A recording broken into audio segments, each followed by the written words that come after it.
Hi my lovely year సతీ గారు అయితే ఈరోజు స్పెషల్గా మార్నింగ్ బ్రేక్ఫాస్ట్లోకి మసాలా వడలు చేశారు.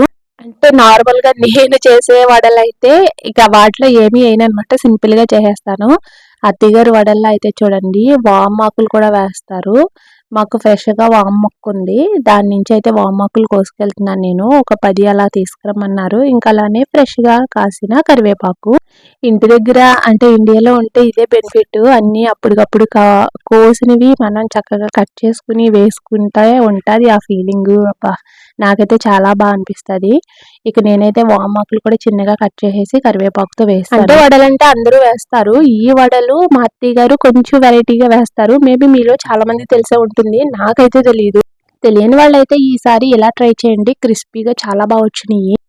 ఇవి వచ్చేసి తొక్కతో ఉంటాయి చూడండి, ఆ శనగలు అనమాట. ఈ శనగల్ని నైట్ నానబెట్టేసి మార్నింగ్ నానిపోతాయి కదా, వాటిని మిక్సీ పట్టేశారు. అందులోనే పచ్చిమిరపకాయలు, అల్లం, ఉప్పు కూడా వేసి మిక్సీ పట్టేసిన తర్వాత మైదా పిండి, బియ్యం పిండి, ఇక దాంతో పాటుగా ముందు రోజు ఆడిపెట్టుకున్న మినప్పిండి, అంటే దోశలకు కానీ ఇడ్లీలకు కానీ చేసుకుంటాం కదా, ఆ మినప్పిండి ఉంటే అది వేసుకోవచ్చు. లేదు అనుకుంటే కనుక శనగలతో పాటుగానే కొద్దిగా మినప్పిండి కూడా నానబెట్టుకుంటే అలా కూడా రుబ్బేసుకోవచ్చు. ఎందుకంటే ఈ మినప్పిండి వల్ల వడలు అనేది అదే అంత జిగురుగా రాదు కదా పిండి వేసేటప్పుడు. దానివల్ల ఈ మినప్పిండి వేయడం వల్ల కొంచెం జిగురుగా ఉండి వడలు అనేది అటు ఇటు ఇరిగిపోకుండా మంచిగా ఇలా వస్తాయి. ఒక వాయి వడలు అయితే నేను వేసాను, నేనైతే కొంచెం దలసరిగా వేసేసాను. ఇక అత్తయ్య గారు అయితే మంచిగా పల్చగా వేశారు. నేనైతే ఇంత టూర్లో అసలు వెయ్యను.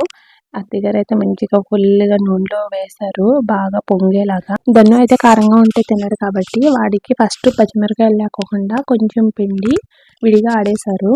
ఇక ఆవైతే వాడికి ఒక వాయి అయినాయి, అవి నేను వేసేసాను. మా వడలు అయితే ఫైనల్గా ఎలా వచ్చినాయో చూపిస్తాను రండి. ఇలా ఫ్రై అయిపోతున్నాయి. కొంచెం బాగా క్రిస్పీ ఎక్కువగా ఉండాలి అనుకుంటే కనుక కొద్ది బాగా ఫ్రై అవనివ్వాలి. లేదు కొంచెం మెత్తగా ఉన్నా పర్వాలేదంటే ఫ్రై అవ్వకముందే తీసేసుకోవాలి.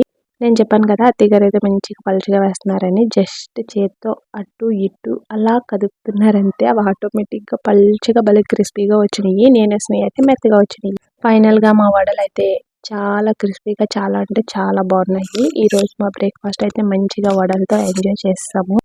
ఈసారి వడల్ని మీరు కూడా ఇలా ట్రై చేయండి, మీకు కూడా బాగా నచ్చుతాయి.